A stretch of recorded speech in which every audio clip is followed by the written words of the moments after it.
कि जो फिल्म देख रहे, अजान हुई, फिल्म बंद की, तो अब इस अंदाज से वो मस्जिद के अंदर आएंगे कि यार नमाज पढ़ के फ़ौरन जाके हमने आगे से वो फिल्म देखनी है।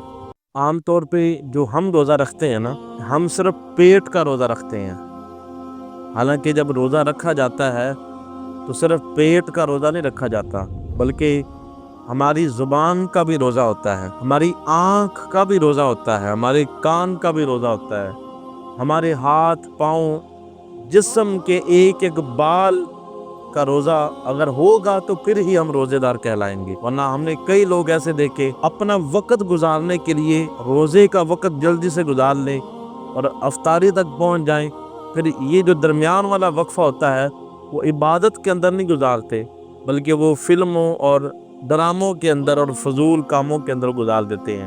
यानी कुछ लोग लूडो खेलेंगे, कुछ लोग जुआ खेलेंगे, कुछ लोग जो है वो शतरंज खेलेंगे और इन्हीं फजूल कामों के अंदर वक्त गुजार देते हैं।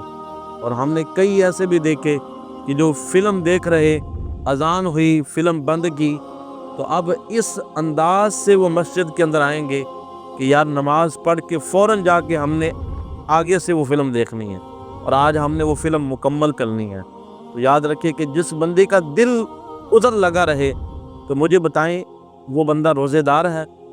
मेरे महबूब अलैहि सलाम ने फरमाया था कि कुछ लोग सारा दिन भूखे रहते हैं, प्यासे रहते हैं, शिद्दत भी बर्दाश्त करते हैं, गर्मी की भी, भूख की भी, बीमारी की शिद्दत भी बर्दाश्त करते हैं, लेकिन इसके बावजूद हुजूर ने फरमाया कि जब शाम का वक्त होता है उनकी झोली के अंदर एक नेकी भी नहीं होती, वो फिर भी नेकियों से खाली रहते हैं। अर्ज़ की कि या रसूल अल्लाह क्यों?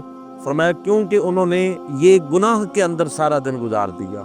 तो अगर हम चाहते हैं कि अपने रोज़े को महफूज रखें, रोज़ा बचाएं और रोज़ा हमारे लिए बख्शिश का जरिया बने, हमें रोज़े का जो हक है वो अदा करना होगा। और रोज़े का हक यही है, अगर आपसे कुरान की तिलावत नहीं हो रही, नेकी नहीं हो रही, तो कम अज़ कम गुनाह से दूर रहें। फिल्म देखने से बेहतर है कि सो के वक़्त गुजार दें, वो हमारे लिए बेहतर होगा। लेकिन ये अंदाज़ जो है ये हमारी इबादतों को ज़ाया कर देता है। अल्लाह ताला हमें इससे बचने की तौफीक अता फरमाए।